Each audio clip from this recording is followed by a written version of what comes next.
Muy buenas noches para todos. Muchas gracias por su asistencia a este primer CIPAS del curso Finanzas Corporativas de la Maestría en Gestión Financiera. El día de hoy vamos a ver un tema muy importante para cualquier director financiero como es presupuestos de capital. Yo he elaborado unas diapositivas, vamos a leerlas. Les pido por favor que ustedes me colaboren leyendo algunos puntos. Y no vamos a terminar de ver todo ese tema hoy porque es bastante extenso. Sí lo vamos a iniciar. Y pues este tema, como ustedes saben, ya es del paso número 3. Entonces, pues para ir adelantando, ¿cierto? Entonces ya les comparto las diapositivas. Esto, ok. A ver, yo cierro esto. Listo. ¿Me confirman si ya la ven expandida, la diapositiva inicial, la presentación? Sí, señor. ¿Listo? Ok, muchas gracias, David. Bueno, como les dije, presupuesto capital, y este es nuestro primer CIPAS del curso. Bueno, vamos a iniciar con unos conceptos clave. ¿Qué es presupuesto capital o capital budget en inglés? El presupuesto capital es una herramienta utilizada para el proceso de planeación de los gastos correspondientes a aquellos activos de la empresa cuyos beneficios económicos se espera que se extiendan en plazos mayores a un año fiscal. Es decir, es un resumen de las inversiones planificadas de activos que durarán más de un año, ¿cierto? Eso es el presupuesto capital o capital budget. Ahora, ¿qué es presupuestación de capital o capital budgeting? ¿Sí? La presupuestación de capital es el proceso, si es un proceso, de evaluar y seleccionar inversiones a largo plazo que sean consistentes con el objetivo de la empresa, pues de maximizar la riqueza de los propietarios, ¿cierto? Las empresas suelen realizar una variedad de inversiones a largo plazo, pero la más común es en activos fijos. Incluye propiedad, o sea, tierra, planta y equipo. Estos activos, a menudo denominados activos rentables, generalmente proporcionan la base para aumentar el valor de la empresa y obviamente el poder adquisitivo de la empresa.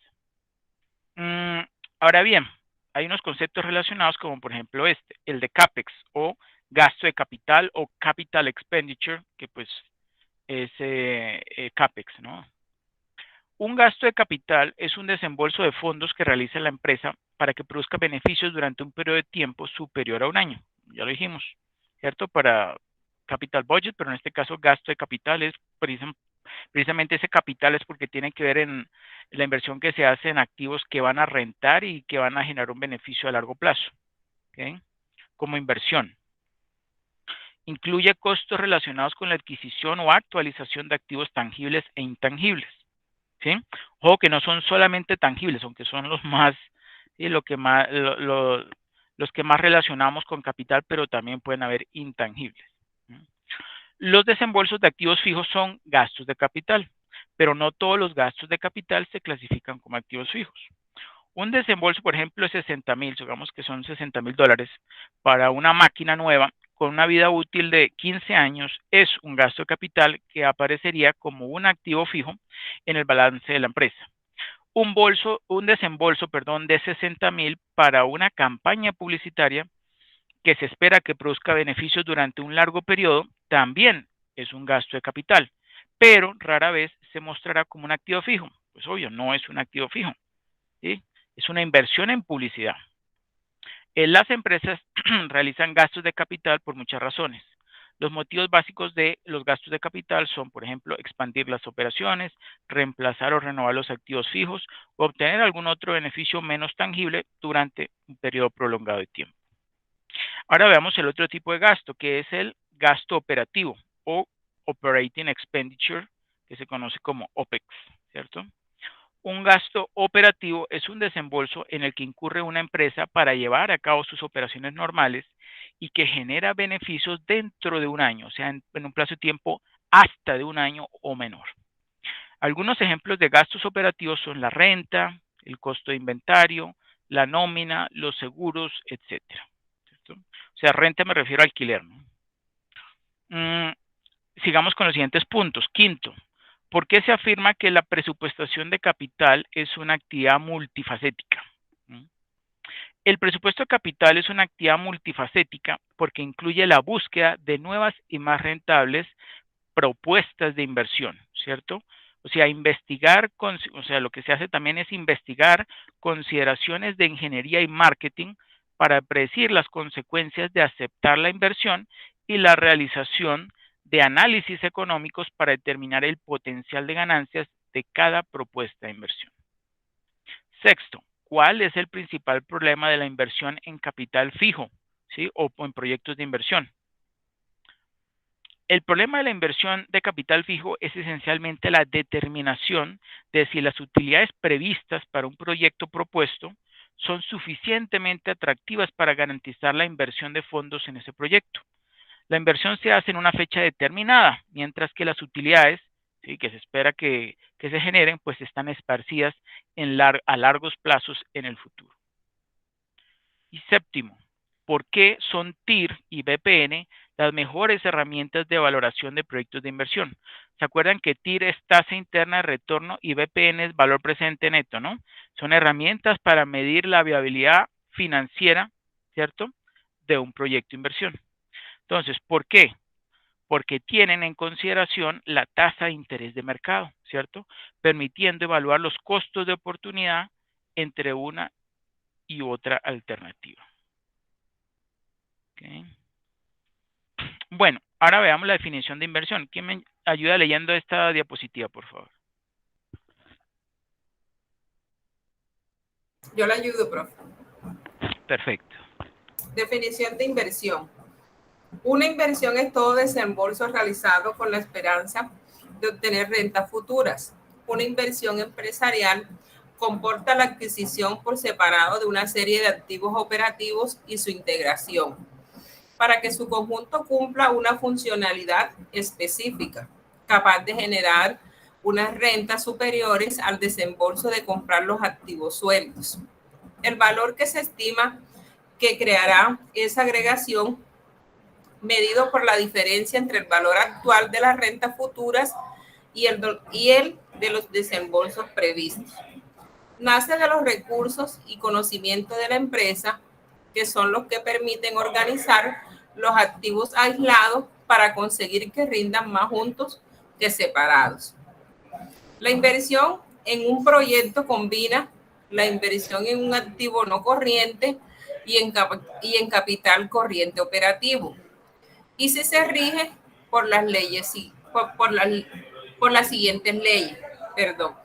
La inversión permanece en operación normalmente durante varios años, aunque es habitual establecer la frontera de un año para diferenciar la inversión entre activo no corriente y capital corriente operativo.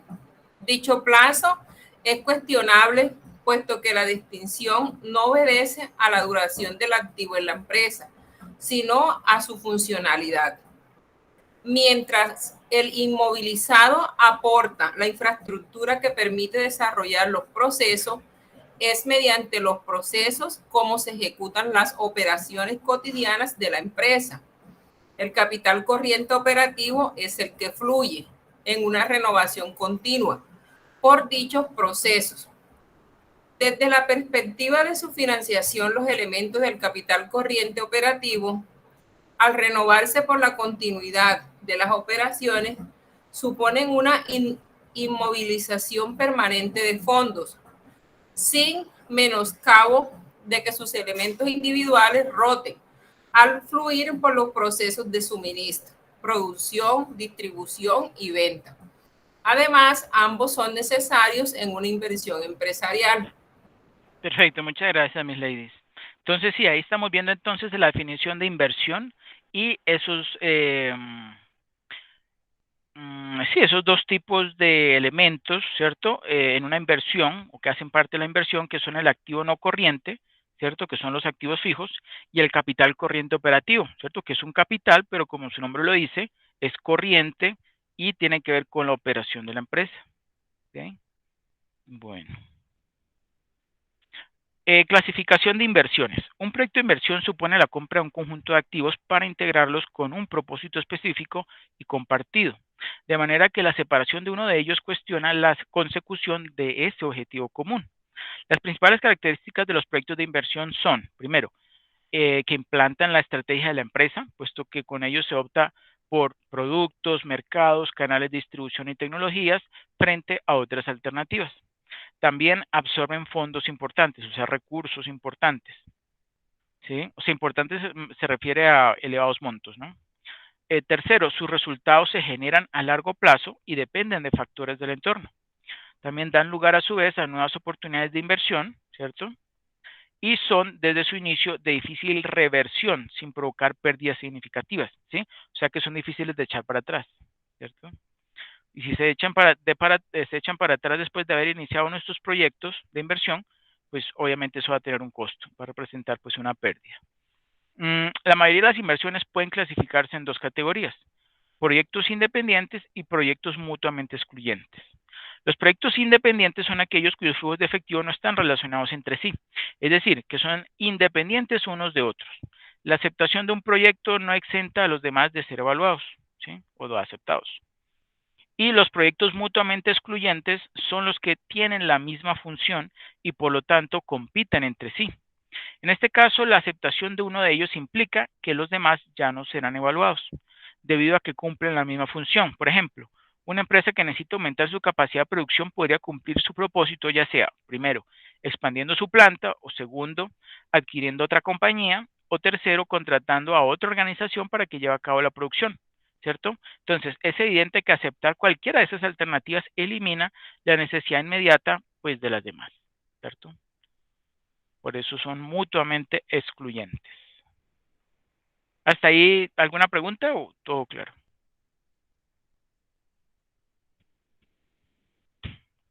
Todo claro, profe, para mí. Ok, perfecto. Bueno, ahora vemos la clasificación de las inversiones según la intensidad, ¿sí?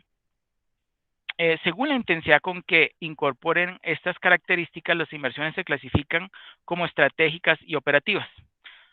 Sí, inversiones también son proyectos, ¿no? Ahora le vamos a poner el nombre de proyectos. Proyectos estratégicos o inversiones estratégicas inciden significativamente sobre los factores clave de éxito de la empresa, es decir, son los que afectan a sus actividades y posición competitiva. Y las inversiones operativas o proyectos operativos consolidan la posición alcanzada, apoyan y sostienen los logros de los proyectos estratégicos y aseguran la continuidad de la empresa. Una inversión estratégica es, por ejemplo, ojo, ampliar un restaurante. Eso es una inversión estratégica. En cambio, una inversión operativa es cambiar la cafetera, ¿sí? Cambiar la cafetera es algo de menor, de un monto más pequeño, no tiene que ver con crear una nueva infraestructura para un restaurante, programar cuáles van a ser entonces las dimensiones, el tamaño, las personas eh, que se van a contratar, el tiempo estimado de recuperación de la inversión, nada de eso, es algo muy pequeño, ¿cierto? Entonces, por eso ahí podemos ver claramente un ejemplo fácil de comprender de lo que es una inversión estratégica y una inversión operativa. Bueno, cada tipo de inversión exige criterios de evaluación, aprobación, gestión y control diferentes y conlleva riesgos distintos. Vamos a observar allí en esa tabla, ¿cierto?, los atributos de cada tipo de proyecto. Entonces, en color azul tenemos el estratégico y el naranja el operativo, respecto a unos atributos que son los siguientes. Primero, desembolso exigido, pues obviamente en el estratégico es más elevado, en cambio en el operativo es reducido. Segundo, plazo necesario para su puesta en marcha. En el estratégico es extenso, o sea, de largo plazo, mientras que el operativo es de corto plazo, breve. Fases para su desarrollo, pues el estratégico está en secuencia o en continuo movimiento, ¿cierto? En cambio, el operativo es en un momento puntual o en un periodo corto de tiempo. Las variables de las que depende su éxito, ¿cierto? Pueden ser varias, numerosas. En el estratégico, en el proyecto estratégico. En cambio, en el operativo, pues son pocas. La fiabilidad de los datos para el análisis. En el estratégico, como es de largo plazo, involucra tantas variables diferentes de carácter, ¿sí? Digamos, del mercado y también obviamente unas de la misma gestión de la empresa, pues son inciertos, ¿cierto? Se puede en cierta forma predecir dado un ambiente que se estima o se espera que se lleve a cabo, que se cumpla, pero pues puede que no sea así, ¿cierto? Entonces podemos decir que es incierta. En cambio, en el operativo, como es de corto plazo, y también el monto, los montos no son tan elevados, pues podemos decir que es más precisa. En cuanto a los riesgos que afectan el proyecto, normalmente el estratégico, pues como son bastantes, entonces son importantes esos riesgos que se están corriendo en un proyecto estratégico. En cambio, en un proyecto operativo, pues son escasos, aunque obviamente los hay, pero no son muchos. En los proyectos estratégicos, la incidencia de la competencia sobre los resultados, pues es bastante elevada. En cambio, en el proyecto operativo es reducido.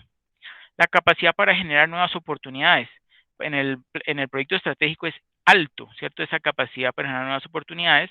En cambio, en el operativo, pues es escasa, es muy limitado, es muy específico, ¿cierto? Y por último, el atributo de pérdidas que genera su fracaso, obviamente, como lo mencioné hace poco, en el estratégico es importante, puede ser elevado esa pérdida. Si, por ejemplo, se llega a echar para atrás la empresa. Obviamente suponiendo que ya había iniciado su implementación. Y para el operativo, pues no es tanto. Además, el monto que se estaba destinando tampoco era tan elevado, ¿no? Bueno, entonces este tipo de decisiones es competencia del máximo órgano rector de la empresa, como responsable de impulsar nuevas actividades rentables que den continuidad a las existentes y que las complementen y amplíen. Estas iniciativas surgen fundamentalmente en las unidades no financieras de la organización y en concreto en las operativas, pues son las que se hallan en contacto permanente con las exigencias del mercado y de los procesos internos. Ello explica que para que la función de invertir desarrolle todo su potencial, es preciso o es necesario fomentar un clima interno emprendedor y de colaboración entre las áreas o departamentos que estimule a proponer nuevos proyectos con una perspectiva pluridisciplinar, o sea, de varias disciplinas, y analizarlos con el rigor adecuado. ¿Ok? Bueno.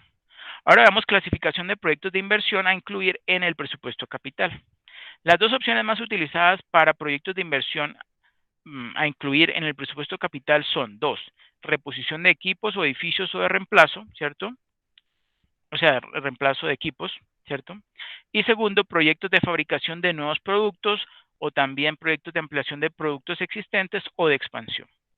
La reposición de equipos o edificios incluye mantenimiento del negocio consistente en la continuación de fabricación o elaboración de productos mediante los procesos actuales de producción. También en los proyectos de reducción de costos, como por ejemplo de mano de obra, materias primas, etcétera, que den como beneficio, como ganancia, un menor costo de producción. Además, se puede agregar que es un análisis que se relaciona con la decisión de si debe o no reemplazar un activo existente. Los proyectos de fabricación de nuevos productos son ocasionados por la competencia y el desarrollo de los mercados, así como la evolución de los productos, ¿cierto? Como por ejemplo las tecnologías de fabricación de los productos. Los proyectos se dan en una gama tan amplia, basándose en las expectativas de crecimiento de la empresa y varían de una u otra, ya que es importante no perder de vista las características propias de las empresas, las cuales, aunque tienen puntos de comparación, no siempre serán iguales la aplicación de los proyectos, ¿cierto? Y muchos ejecutivos se confunden en este punto, ya que esperan tener como receta de cocina un desarrollo ya aplicado y lo llevan a cabo a la práctica o lo llevan a la práctica como si los recursos de la empresa, su medio ambiente económico y el desarrollo de su tecnología de producción fueran parecidas. No hay que equivocarse, se requiere de tiempo de estudio y de dominar el 100% del conocimiento de la empresa, ¿cierto? Ya que de esto depende la supervivencia de la misma en los mundos de la economía y las finanzas. Un proyecto de expansión se define como aquel que requiere que la empresa invierta en nuevas instalaciones para aumentar las ventas, ¿cierto? O en la capacidad instalada de la empresa. Ahora veamos algo muy importante, que es el proceso de elaboración del presupuesto capital.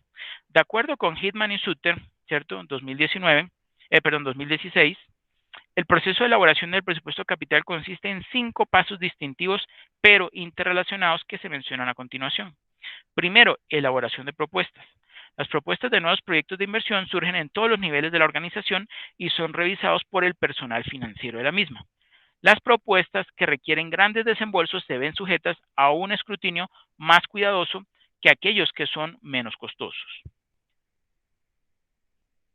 Revisión y análisis. Los administradores financieros llevan a cabo revisiones y análisis formales para evaluar los méritos, ¿cierto?, de las propuestas de inversión. Tercero, toma de decisiones. Por lo general, las empresas delegan la toma de decisiones relativas al gasto de capital en función de los límites monetarios que tengan.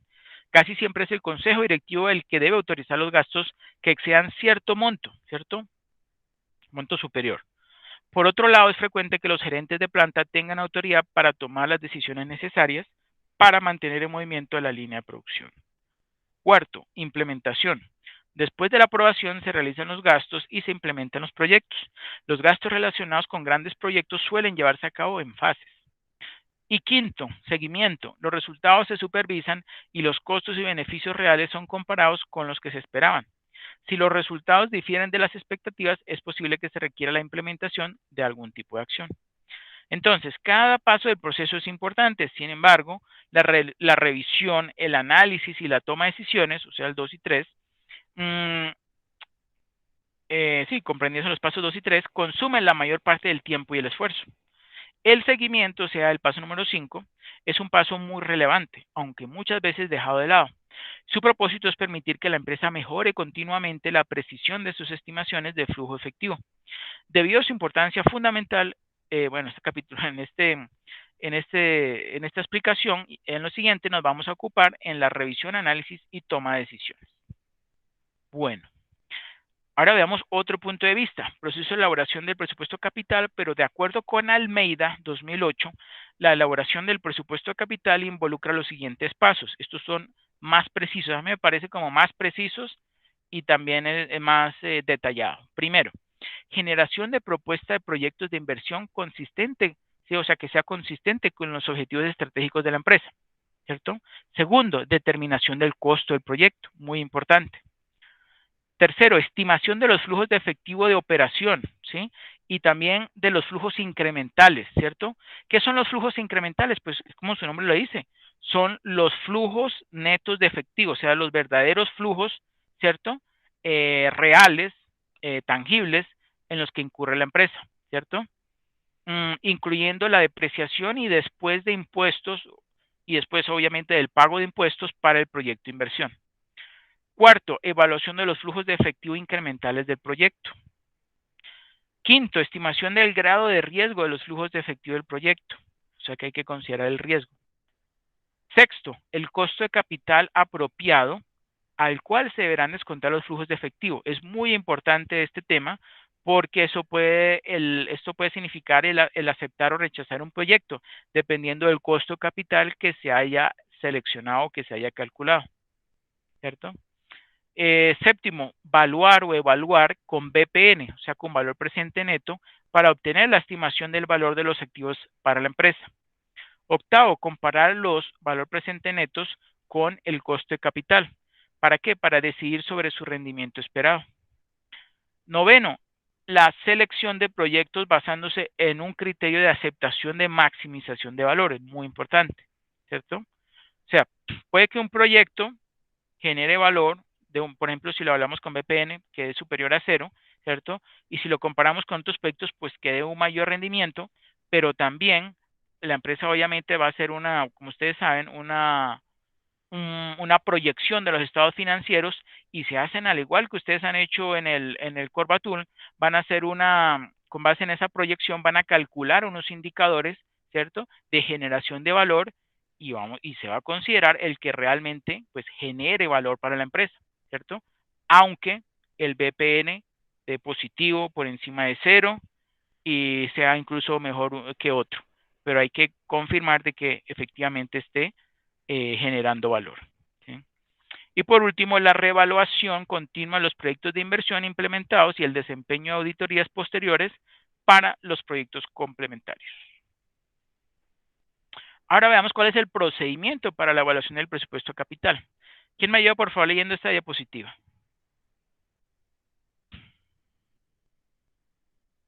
Profe, yo le ayudo. Ok, gracias.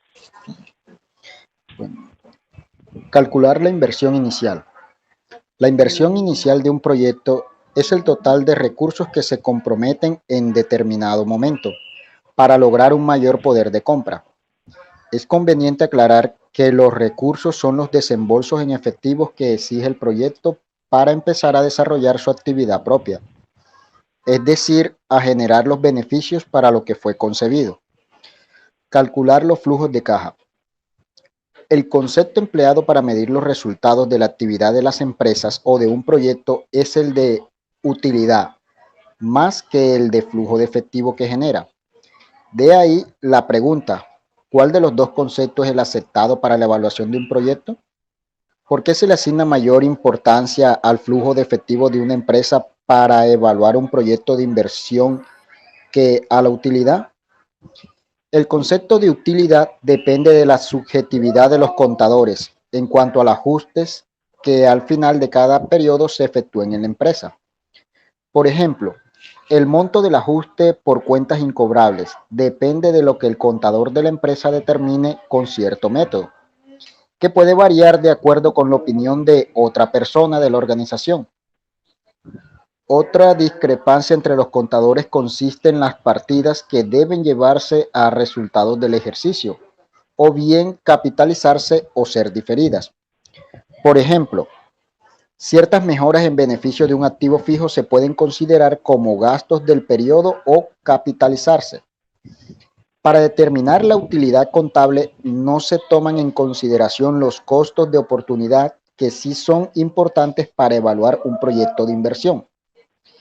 La utilidad contable duplica el efecto de la depreciación, ya que por un lado se carga a los ingresos deduciéndolos para determinar la utilidad gravable, aunque ello no implica desembolso en efectivo, y por otro lado, el ahorro en efectivo que genera la depreciación por su efecto fiscal. Calcular el valor de recuperación. Después de analizar los flujos de caja para medir el valor de una empresa, nos vemos en la necesidad de recurrir a herramientas que reflejen el verdadero valor de las compañías. Es así como el valor agregado de mercado, MBA, el valor económico agregado, EVA, y el valor de caja agregado dan cuenta del verdadero valor de las empresas desde el punto de vista del mercado y según sus actividades agreguen o resten valor a la organización. Perfecto, muchas gracias, David. Yo continúo. El EVA se computa o se calcula tomando el spread o margen entre la tasa de retorno sobre el capital, ¿cierto? Y el costo de capital. ¿Se acuerdan ese retorno sobre el capital, cómo lo llamábamos? Lo llamamos RUODI, ¿se acuerdan? Rentabilidad sobre el WODI. ¿Se acuerdan qué es el WODI?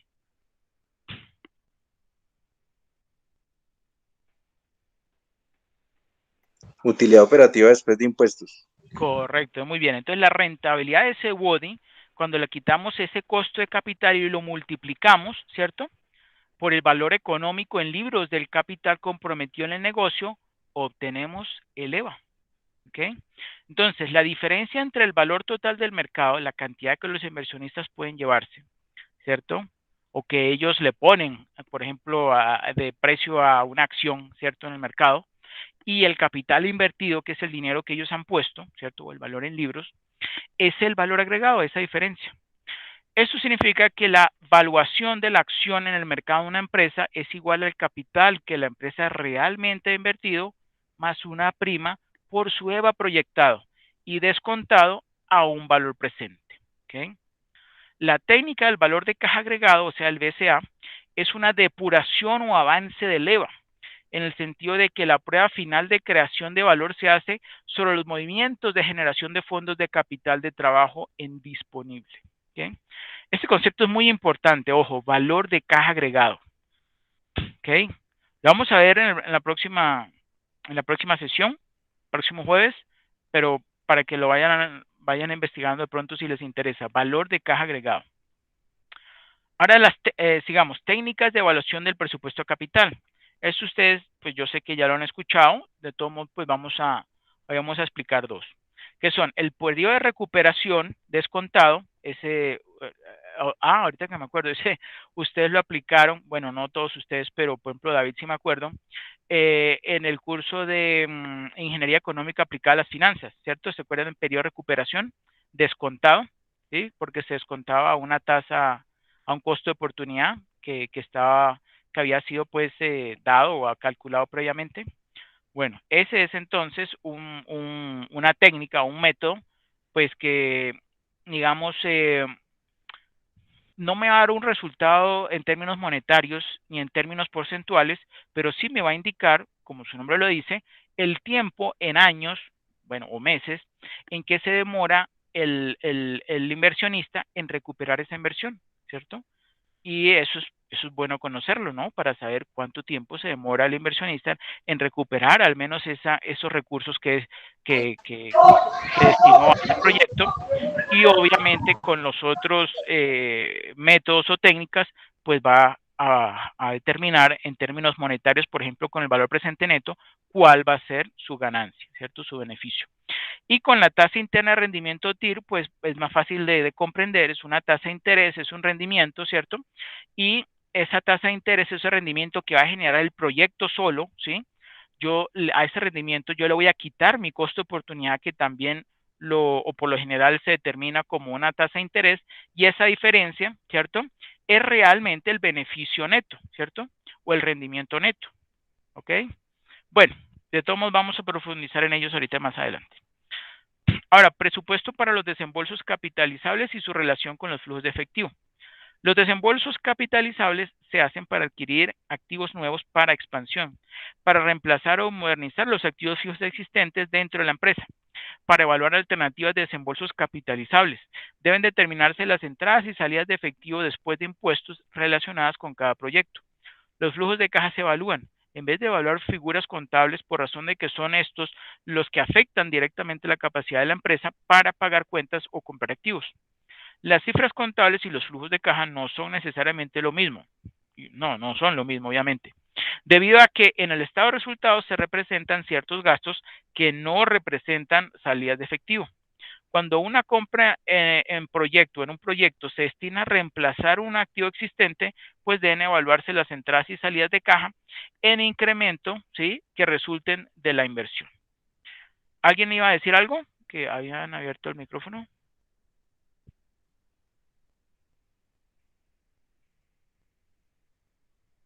¿No? Bueno, continuamos. ¿Quién me ayuda leyendo esta diapositiva? Tipos de flujos de efectivo.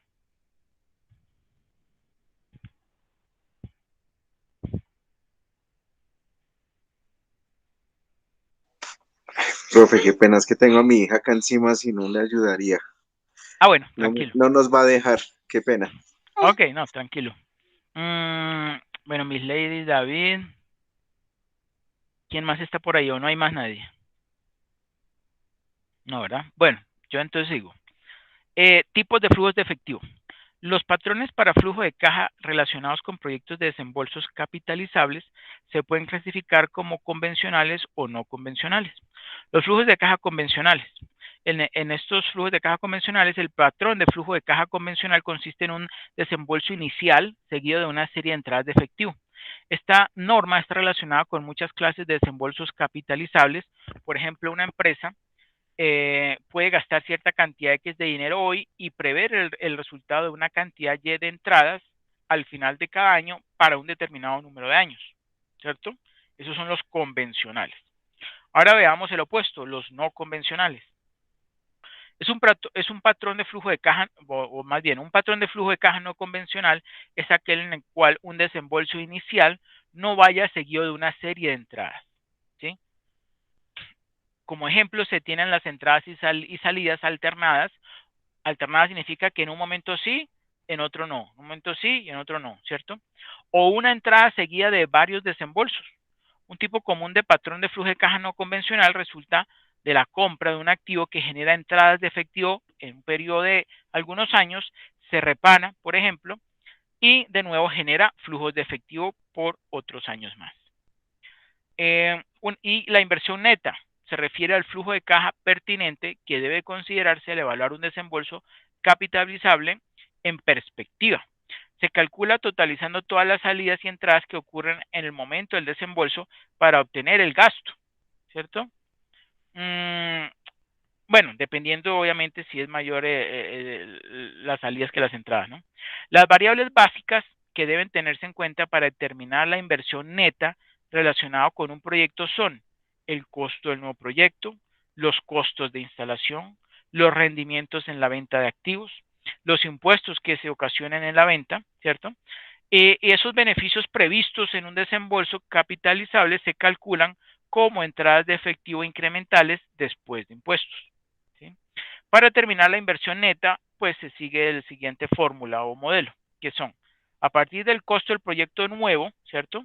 Entonces se le suma el costo de instalación, se le resta la utilidad neta por la venta de activos y se le suma o resta el impuesto sobre la venta de activos. Y ese resultado nos arroja la inversión neta que hay que efectuar. ¿Okay? Ahora cambiemos de tema. Fondos ilimitados y racionamiento de capital.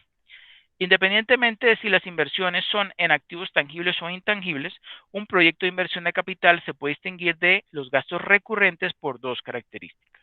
Una es que esos proyectos son significativamente grandes. La otra es que generalmente son proyectos de larga duración cuyos beneficios o flujos de efectivo se extienden a lo largo de muchos años. Las inversiones considerables a largo plazo en activos tangibles o intangibles tienen consecuencias a largo plazo. Una inversión hoy determinará la posición estratégica de la empresa dentro de muchos años. Estas inversiones también tienen un impacto considerable en los flujos de efectivo futuros de la organización y el riesgo asociado con esos flujos de efectivo. La disponibilidad de fondos para gastos de capital afecta las decisiones de la empresa. Si una compañía cuenta con fondos ilimitados para invertir o si puede recaudar tanto dinero como necesite, ya sea a través de la adquisición de deuda o de la emisión de acciones, pues y también puede tomar decisiones de presupuesto de capital, resulta bastante sencillo, pero eso no es por lo general lo que sucede. Todos los proyectos independientes capaces de generar un rendimiento aceptable pueden ser aceptados. Es frecuente, sin embargo, y eso es casi siempre, que las empresas operen más bien con racionamiento de capital, lo cual significa que tienen un presupuesto fijo a disposición para realizar gastos de capital y que muchos proyectos competirán pues por ese dinero. ¿Okay? Bueno, aquí vemos la esquematización de la presupuestación de capital. Vemos allí en la parte superior el objetivo de la compañía, que es maximizar el valor de la compañía. Entonces, ¿de dónde viene o digamos cómo se tangibiliza o cómo se consigue ese objetivo de la compañía? Pues tomando decisiones de financiamiento, decisiones de reparto de dividendos y las decisiones de inversión, que es uno de los más importantes, porque tiene que ver con ¿qué?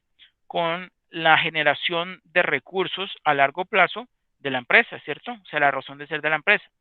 Entonces, esas decisiones de inversión pueden ser de largo plazo y de corto plazo. Las de largo plazo, ¿cierto? Son las que obviamente se requiere para ellas, para conseguir esos recursos a largo plazo, pues de una presupuestación de capital. ¿Eh? Bueno. Ahora damos un ejemplo de elaboración del presupuesto de capital. Supongamos que hay una empresa que se llama Microdynamics, ¿cierto? Company. Es una empresa de tamaño medio dedicada a la metalurgia, que actualmente está contemplando la realización de 2 proyectos con patrones de flujo efectivo convencionales, ¿cierto? Tenemos un proyecto A, lo vemos allí a mano derecha en la figura 2, ¿cierto? Hay una inversión inicial de 42,000 y unos flujos futuros durante 5 años de 14,000, ¿cierto? Y el proyecto B tiene una inversión o requiere una inversión inicial de 45,000 y va a recibir dentro de 5 años flujos variables, el primero 28,000, el segundo 12,000, el tercero 10,000, el cuarto 10,000 y el quinto 10,000, ¿cierto? Se supone que todos esos flujos son pues al final del año, ¿no? Bueno, los 2 proyectos involucran un desembolso inicial de efectivo seguido por entradas de efectivo anuales, un patrón bastante típico de las nuevas inversiones. Sí, lo que vamos ahí de observar. Criterios de decisión. Cuando se emplea el periodo de recuperación, ¿cierto? Para tomar decisiones de aceptación o rechazo, pues entran en juego los siguientes criterios. Primero, si el periodo de recuperación es menor que el periodo de recuperación máximo aceptable, pues el proyecto es aprobado, ¿cierto? Pero si el proyecto de recuperación, perdón, si el periodo de recuperación es mayor que el periodo de recuperación máximo aceptable, entonces el proyecto es rechazado. ¿Qué quiere decir? Por ejemplo, se está evaluando un proyecto, ¿cierto? Y ese proyecto, el horizonte de ese proyecto, vamos a suponer que son 5 años, ¿cierto? Entonces, en 5 años, ese proyecto va a generar unas utilidades, va a generar unos flujos. Esos flujos yo los traigo a valor presente, utilizando un costo oportunidad, ¿cierto? Una tasa de descuento, que es, como lo vimos en el curso de ingeniería económica, que es ese rendimiento requerido sobre el capital, ¿cierto? Que se utilizó para su cálculo, ¿qué? El método de CAPM, ¿cierto? Capital Asset Pricing Model, ¿cierto? Bueno, entonces eso nos arrojó que va ese proyecto a generar al cabo de 5 años, suponiendo va a generar una ganancia en términos monetarios de, supongamos, 200 millones de pesos, ¿cierto? ¿Qué ocurre? Que ya habiendo hecho esa planeación, ¿cierto? Ese cálculo, entonces nos está mostrando que el proyecto, ¿cierto? En ese horizonte va a generar 200 millones. Pero también podemos hacer un cálculo, ¿cierto?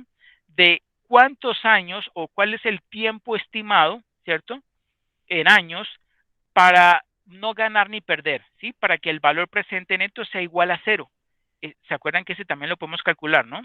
Bueno, entonces, si suponiendo ese cálculo no nos dio 5 años, porque en 5 años va a generar 200 millones extra. Suponiendo que va a ser, no sé, 4 años, como por facilitar los cálculos. No, bueno, 3 años, digamos que en 3 años. En 3 años va a recuperar la inversión, ¿cierto? O sea que el BPN da igual a cero. Y resulta que yo hago el cálculo del periodo de recuperación, y el periodo de recuperación me da 3 años y medio. Pregunto yo, ¿se acepta o se rechaza el proyecto?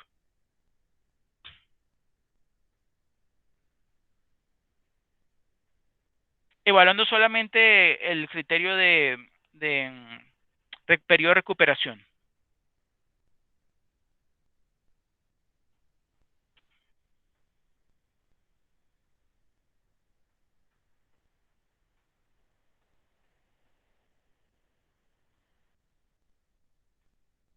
¿A quién le creo?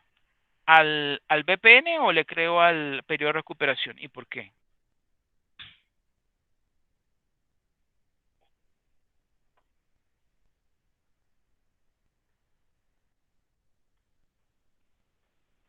No los oigo.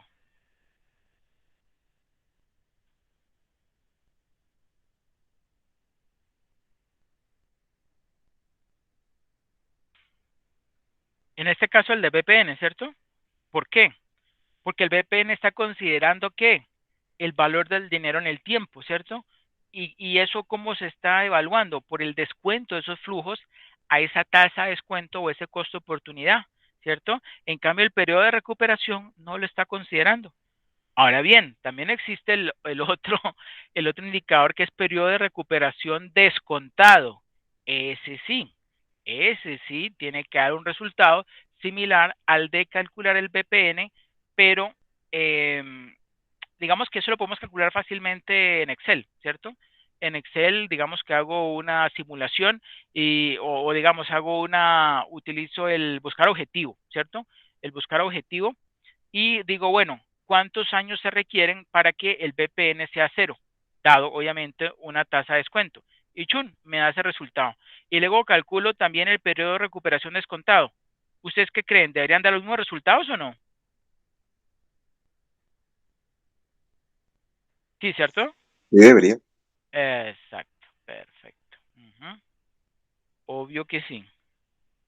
Bueno, muy bien. Entonces, ¿dónde íbamos? Bueno, la extensión del periodo de recuperación máximo aceptable es determinada por la administración. Este valor se establece subjetivamente, bueno, dicen ahí que subjetivamente, con base en varios factores, incluyendo el tipo de proyecto, bueno, ya sea de expansión, de reemplazo, renovación o de cualquier otra clase. El ciclo de vida del producto también es un factor que se debe considerar. El riesgo percibido y la relación percibida entre el periodo de recuperación y el valor de las acciones del proyecto, si es que ¿sí? Es una empresa que emite acciones. Se trata simplemente de un valor que la administración considera que derivará en decisiones de inversión capaces de crear valor. Bueno. Ok, ahora veamos técnicas de elaboración del presupuesto capital. Cada año las empresas de gran tamaño evalúan docenas y a veces hasta cientos de diferentes ideas para nuevas inversiones. Para garantizar que los proyectos de inversión seleccionados tengan una buena probabilidad de aumentar el valor de la empresa, pues los administradores financieros necesitan contar con herramientas que los ayuden o les ayuden a evaluar los méritos de proyectos individuales y a calificar las inversiones en competencia. Existen varias técnicas para llevar a cabo este tipo de análisis. Los métodos más utilizados integran procedimientos de valoración del tiempo o consideran el valor del dinero en el tiempo, consideraciones de riesgo y rendimiento, así como conceptos de evaluación, todos los cuales tienen como meta seleccionar los gastos de capital que sean consistentes con el objetivo de la empresa, que es ¿cuál? Maximizar la riqueza de los accionistas, ¿cierto? Bueno, las tres técnicas de elaboración del presupuesto de capital más populares son el periodo de recuperación de la inversión, ¿cierto? Que lo acabamos de ver, pero lo vamos a profundizar más adelante, aquí mismo. Segundo, el valor presente neto. Y tercero, la tasa interna de rendimiento o TIR. Ahora veamos entonces el periodo de recuperación. Las empresas pequeñas y medianas suelen utilizar el enfoque del periodo de recuperación para evaluar las inversiones propuestas. El periodo de recuperación es el tiempo requerido para que una compañía recupere su inversión inicial en un proyecto, calculado a partir de las entradas de efectivo. En el caso de una anualidad, el periodo de recuperación puede determinarse dividiendo la inversión inicial entre el flujo efectivo anual, por lo que se refiere a una corriente mixta de entradas de efectivo. Las entradas de efectivo anuales deben acumularse hasta cubrir el monto de la inversión inicial, ¿cierto? Así era que calculamos, así fue que ustedes calcularon este indicador en el curso de Ingeniería Económica Aplicada a las Finanzas, ¿cierto? Aunque muy utilizado, este método de periodo de recuperación suele considerarse una técnica de presupuesto de capital poco sofisticada, ¿cierto? Ya que no considera explícitamente el valor del dinero en el tiempo. Continuamos. Ventajas y desventajas del análisis de periodo de recuperación. Hay veces en que las grandes compañías emplean el enfoque del periodo de recuperación para evaluar proyectos de poca envergadura y las pequeñas empresas lo utilizan para evaluar la mayoría de ellos. Su popularidad es producto de la sencillez con que se lleva a cabo y de su naturaleza intuitiva. Al medir con cuánta rapidez la empresa recuperará su inversión inicial, pues el periodo de recuperación también genera una consideración implícita sobre los momentos en que ocurrirán los flujos de efectivo y por consiguiente sobre el valor del tiempo del dinero. En vista de que puede considerarse una medida de exposición al riesgo, muchas empresas emplean este método como criterio de decisión o como complemento, más que todo así, como complemento de otras técnicas de decisión.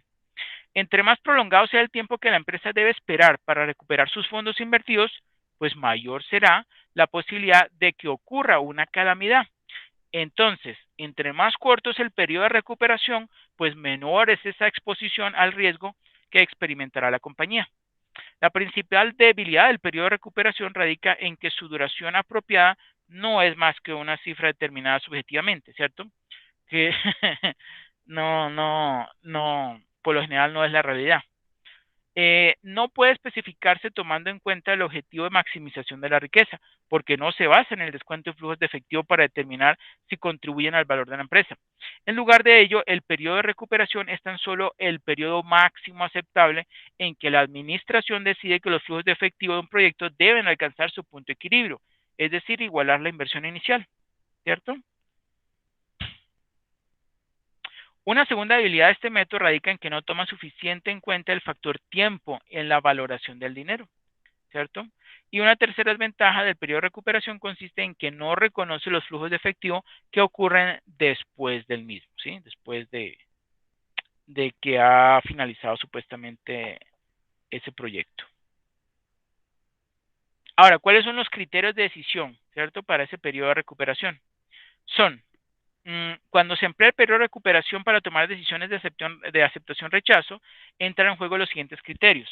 Primero, si el periodo de recuperación es menor que el periodo de recuperación máximo aceptable, pues el proyecto es aprobado. Si el periodo de recuperación es mayor que el periodo de recuperación máximo aceptable, el proyecto rechazado. La extensión del periodo de recuperación máximo aceptable es determinada por la administración, ¿cierto? Y ya yo les dije cómo se calculaba, ¿no? Este valor se establece subjetivamente con base, bueno, dice subjetivamente, pero puede ser que así lo hagan las empresas pequeñas. Establece subjetivamente con base en varios factores, incluyendo el tipo de proyecto, ¿cierto? También dependiendo del ciclo de vida del producto, el riesgo percibido y la relación percibida entre el periodo de recuperación y el valor de las acciones del proyecto, ¿cierto? Se trata simplemente de un valor que la administración considera que derivará en decisiones de inversión capaces de crear valor. Ahora veamos el siguiente método, ¿sí? O herramienta, que es el valor presente neto. Es el método utilizado por las empresas más grandes para evaluar los proyectos de inversión. La lógica del método BPN es bastante simple. Cuando las empresas hacen inversiones, gastan el dinero que obtuvieron de una u otra forma de los inversionistas. Los inversionistas, por su parte, esperan recibir un rendimiento sobre el dinero que han proporcionado a las empresas. Así que estas deben poner en práctica una inversión únicamente si el valor presente del flujo de efectivo que generará es mayor que el costo implícito en la misma. En vista de que el método BPN toma en consideración el valor del dinero en el tiempo de los accionistas, pues constituye una técnica de presupuesto de capital más sofisticada que la regla del periodo de recuperación. El método BPN descuenta los flujos de efectivo de la empresa de acuerdo con su costo de capital. Esta tasa representa el costo de financiamiento de la empresa y es el rendimiento mínimo que se debe ganar a partir de un proyecto para satisfacer a los inversionistas. Los proyectos con rendimientos más bajos no logran cumplir las expectativas de los inversionistas y por lo tanto reducen el valor de la compañía. Por otro lado, los proyectos con rendimientos más altos incrementan dicho valor. El valor presente neto BPN se determina restando la inversión inicial de un proyecto, el FC0 o FCO, del valor presente de los flujos de entradas de efectivo neto o flujos netos de efectivo, FST, descontados a una tasa equivalente al costo de capital, ¿cierto? Que es la K de la empresa. Entonces vemos allí, es igual el BPN al valor presente neto o valor presente de los flujos de entradas y salidas de efectivo menos la inversión inicial. Y lo tenemos ahí expresado en una ecuación, ¿cierto? Bueno. ¿Cuáles son los criterios de decisión del BPN? Bueno, como ustedes saben, si el valor presente neto es mayor que cero, pues el proyecto es aceptado. Si el valor presente es menor que cero, el proyecto es rechazado. Si el BPN es mayor que cero, la empresa ganará un rendimiento mayor que su costo de capital. Tal acción debe incrementar el valor de mercado de la compañía y por consiguiente la riqueza de sus propietarios en un momento equivalente al BPN, ¿cierto? Ahora yo les hago una pregunta. Si un proyecto me da BPN igual a 0, ¿sí? ¿Se aceptó? ¿Ustedes aceptarían o rechazarían ese proyecto? Buenas noches, buenas noches. Profe, si me da igual a 0, pues no, o sea, no, por decirlo, no estoy haciendo nada, o sea, ni pierdo ni gano, es decir, estoy por decirlo así, bueno, no sé, como arriesgando, haciendo la inversión y Bueno, no, no necesariamente. Ojo, no ajá, necesariamente. Ojo con lo siguiente. Un proyecto puede generar flujos de dinero o flujos netos de efectivo positivos, ¿cierto? ¿Y qué ocurre? ¿Por qué es que al yo hacer ese cálculo me está dando 0 el BPN? Es porque resulta que ese descuento de los flujos, ¿cierto? Que yo estoy aplicando a ese proyecto, cuando hago el descuento, cuando calculo el BPN, pues está muy elevado, ¿cierto? Entonces, como quien dice, las expectativas de ganancia, ¿sí? Del inversionista son más elevados, ¿cierto? A ese rendimiento que va a generar el proyecto, ¿cierto? Pero no significa que el proyecto vaya a dar pérdida, ¿cierto? Incluso, por ejemplo, en los proyectos que son de tipo financiero, pero que son de tipo social, ¿cierto? Digamos que en los proyectos sociales la parte financiera es considerada, pero no es el principal factor de aceptación o rechazo de un proyecto, ¿cierto? Por ejemplo, en los proyectos sociales, con tal de que, por ejemplo, si el BPN da 0, ¿sí? Si el BPN da 0, en los proyectos sociales es claramente aceptable la implementación de un proyecto, ¿cierto? ¿Por qué? Porque va a considerar otras variables como por ejemplo el beneficio que pueda traer para la sociedad o para la comunidad donde se vaya a llevar a cabo ese proyecto. Eso puede servir como plataforma para generar nuevas industrias, para generar empleo, etcétera, etcétera. Entonces, como quien dice, ese BPN igual a 0 no es realmente una limitante. En los proyectos sociales es bastante frecuente y por lo general así es que se hace. Con tal de que el BPN sea igual a 0, un proyecto puede ser aceptado, ¿cierto? es más bien en el criterio de evaluación financiera de proyectos de inversión privado que por lo general ese BPN igual a cero no está tan bien visto, pero no significa que es que la empresa va a perder dinero si invierte en ese proyecto, no, sino que simplemente esas expectativas de ganancia que tiene el inversionista, ¿cierto? Van a afectar o van a cero, se van a anular o a calzar, ¿cierto? Con el rendimiento proyectado del proyecto, de ese, bueno, de ese futuro proyecto de inversión, ¿cierto? ¿Sí, sí está claro? Eso que acabo de comentar. Sí, señor. Ahora. Ok, perfecto. Aquí tenemos entonces el cálculo del BPN para esas dos alternativas de la empresa Microdynamics que hemos señalado anteriormente, ¿cierto? Recuerden, era una inversión, en el proyecto A era una inversión inicial de 42,000 y unos flujos netos de efectivo de 14,000 durante los 5 años, ¿cierto? Obviamente considerando que son al final del año esos flujos netos de efectivos que se reciben. Esos cálculos nos dan que, dada una tasa de descuento o un costo oportunidad del 10%, nos arroja ¿cuánto? 11,071, ¿cierto? Y para el proyecto B, con una inversión inicial de 45,000, flujos variables para el primer año 28,000, el segundo 12,000 y del tercero al quinto 10,000, ¿cierto? Obviamente considerando que durante esos 5 años el costo oportunidad o tasa de descuento es del 10%, nos va a arrojar un BPN de 10,924. Entonces les pregunto, ¿cuál de los dos, suponiendo que son proyectos independientes, ustedes los aceptarían o rechazarían?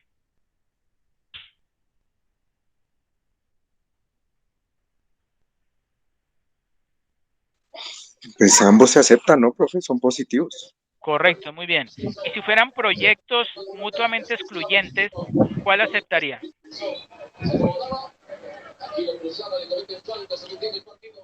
El primero, el que da más valor. Más BPN, ¿cierto? Muy bien, perfecto. Es sencillo, sí, eso no tiene más, no es difícil de analizar. Bueno, ojo, entonces en la próxima semana vamos a mirar con más detenimiento la TIR y vamos a ver algunos ejemplos, ¿ok?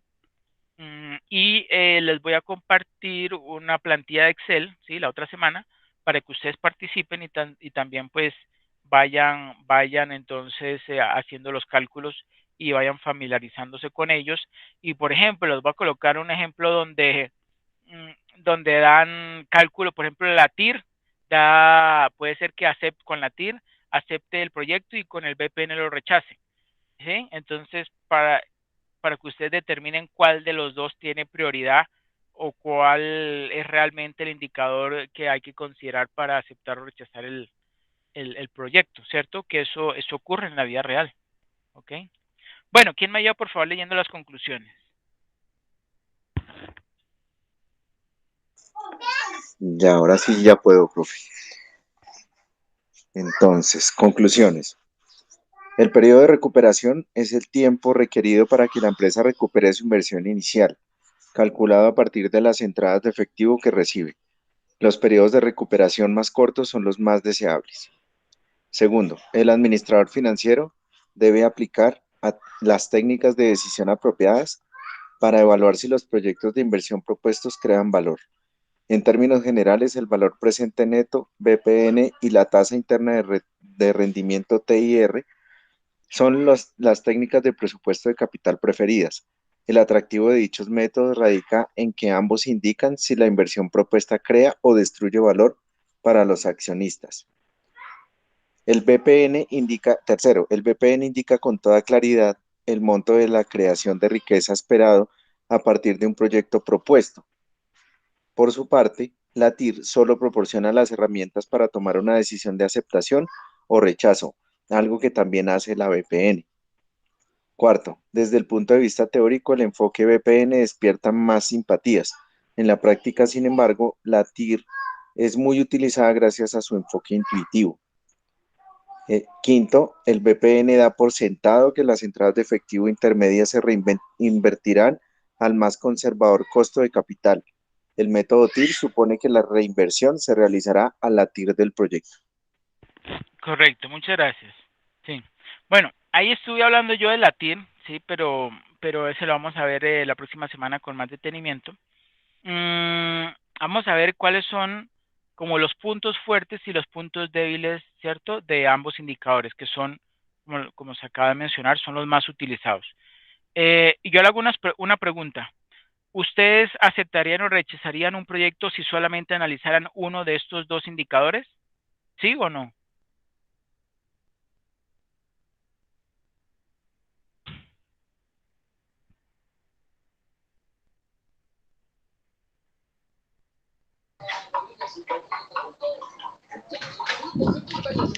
O dicho de otra forma, ustedes analizando solamente el resultado de uno de estos indicadores, o sea, TIR o VPN, podrían o estarían, sí, con suficientemente, digamos, con el suficiente análisis, podrían tomar la decisión de aceptar o rechazar un proyecto, analizando solamente una. Profe, no es lo recomendable. Creo que lo ideal es por lo menos tener dos indicadores. Exacto, correcto. Mínimo dos, incluso hay algunas empresas que calculan tres y hasta cuatro. Y estos indicadores, VPN y TIR, son indicadores dinámicos, ¿cierto? ¿Cierto? Porque tienen que ver con qué? Con el rendimiento, con la ganancia o la rentabilidad que genera durante un horizonte de vida, ¿cierto? Pero también hay otros indicadores que son estáticos, ¿cierto? Como por ejemplo el EVA, que, que yo también puedo hacer una proyección, un pronóstico del EVA, ¿cierto? Digamos, para cada uno de los periodos o horizonte, cada uno de los años que componen ese horizonte de vida del proyecto, y también es considerado el EVA, el ROA, el ROE, ¿cierto? O sea que además de la TIR y el VPN se pueden utilizar unos indicadores estáticos para pues tomar la decisión de aceptación o rechazo. ¿Ok? Bueno, no sería más. Muchas gracias a todos. Por favor, me confirman si ya todos registraron en los tres formatos. Sí, señor. Ok, gracias, Fabián. Listo. Evaluación cualitativa, listo. Bueno, necesito por favor que en el de evaluación cualitativa me respondan esas tres preguntitas que están abajo. ¿Ok?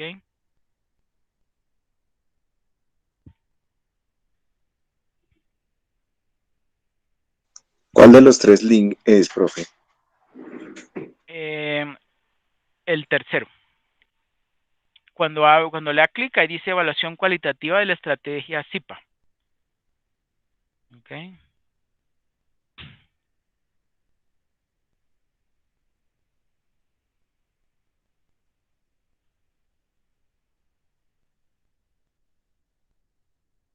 Quieren cada uno puede agregar una linecita. ¿Ok?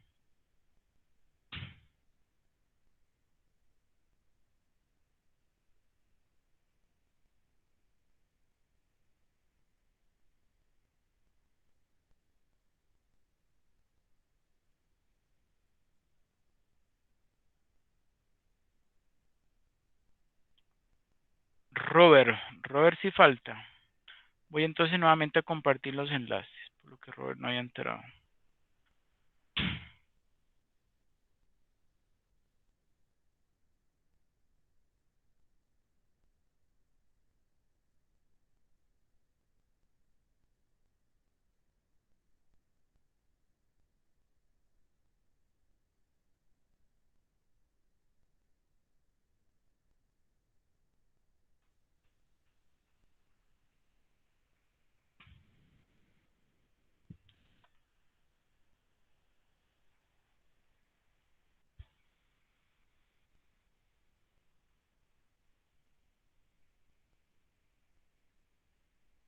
O si prefieren el de evaluación cualitativa, pues uno me responde la primera, el otro la segunda, el otro la tercera, como quieran.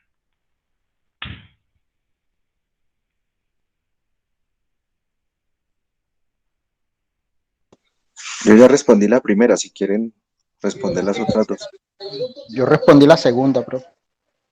Sí, Faltaría la tercera. yo no lo veo, a ver. Ay, ahí lo voy a actualizar, ese por eso.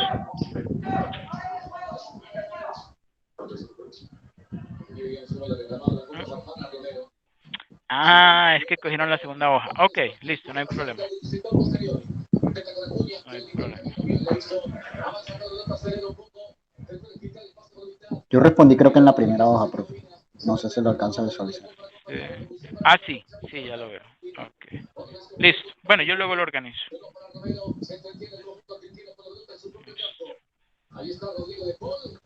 Le encanta el fútbol, ahí lo oigo escuchando fútbol. Ay, así, profe, aquí.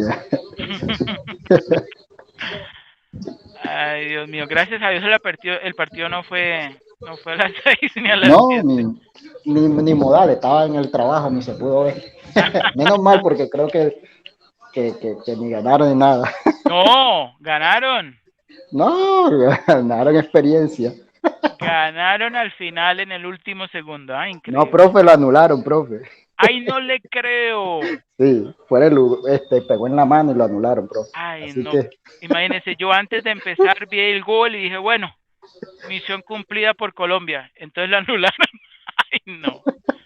así que nada. Ay, no, no, no. Bueno, pero al menos nosotros sí cumplimos, que somos Sí, la señor. realidad del país. Sí, señor. Bueno, eso está muy bien. Les quería recordar también que obviamente ustedes ya finalizaron la simulación del juego Corbatul. Yo vi que Fabián entonces hizo una muy buena recopilación de los datos y análisis de caso pues del equipo Spain 10, del grupo Smart One. Pues si de pronto Robert o alguien más quiere hacer ese tipo de análisis sería muy bueno. Y también hace falta el análisis, ojo, el análisis del indicador que habían escogido anteriormente,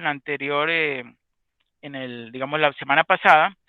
De todos modos, o sea, mejor dicho, esta semana necesito que también analicen con los últimos resultados, ¿sí? Los que aparecieron a partir del lunes, ¿ok?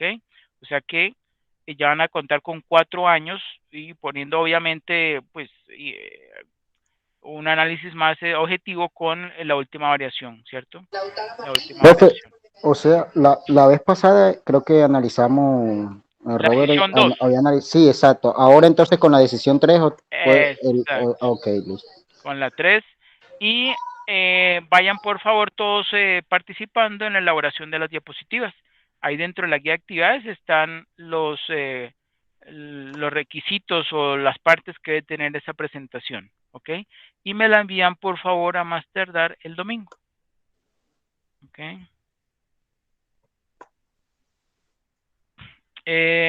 No estoy seguro, Fabián, me recuerda, ustedes ya llenaron el plan de negocio, ¿cierto? ¿O no?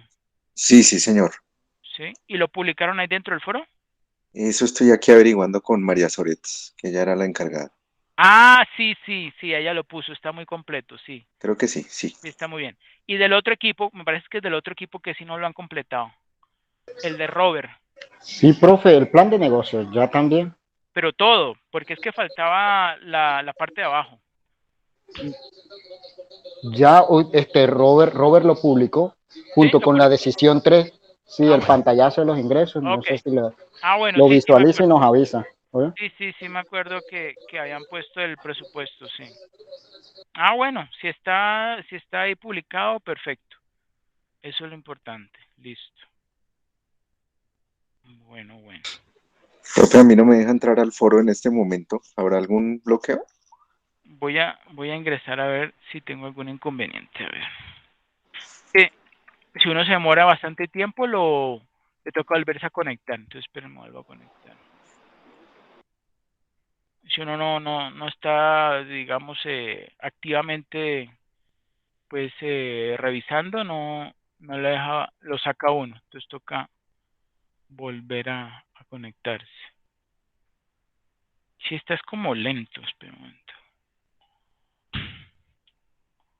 Ok.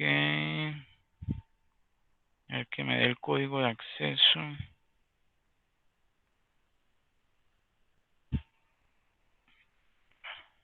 Ok.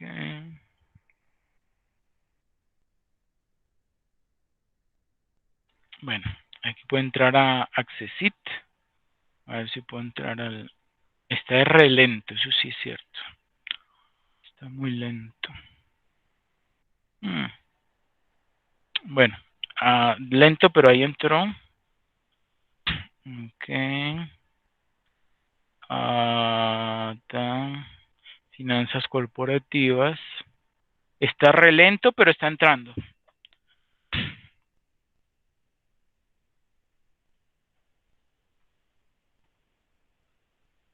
Ojo, ojo que esto nos está sirviendo de advertencia.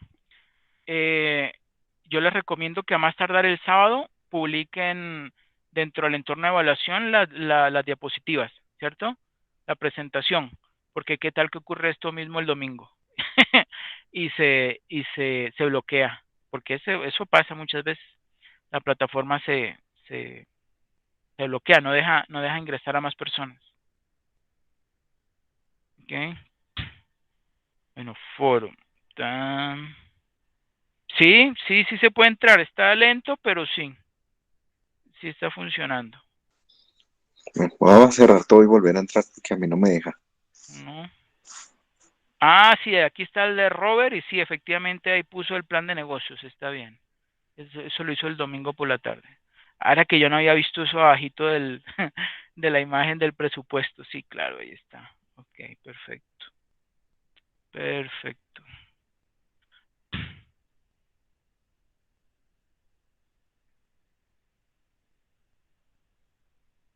¿Y mis ladies qué se hizo?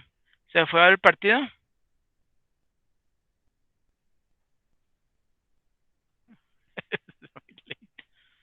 ¿Dónde están mis ladies? Bueno, ahí está, pero no. ¿Y Robert?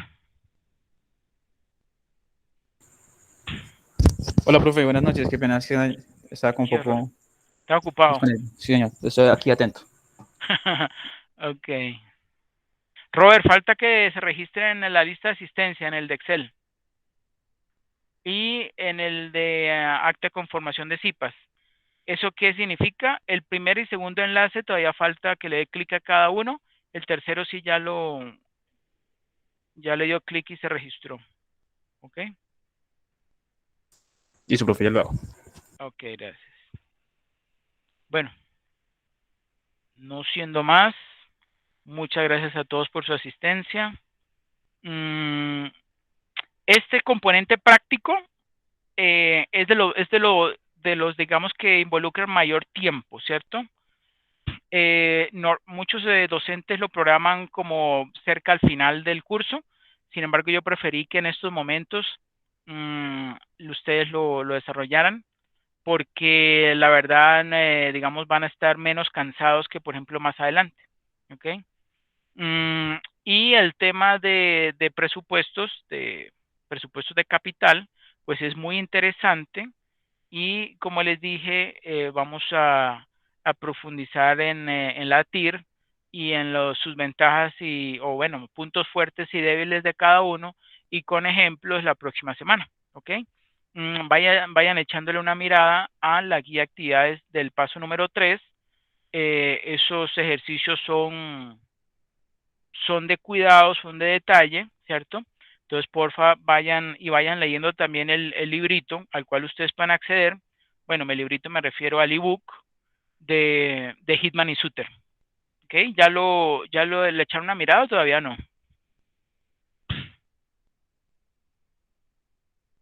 Creo que no. Bueno, entonces vayan echándole una miradita porque es bastante interesante y ahí tiene desarrollados varios ejercicios que les sirven de guía para desarrollar los que están ahí propuestos en la guía de actividades. ¿Ok? ¿Ustedes tienen alguna pregunta, alguna duda?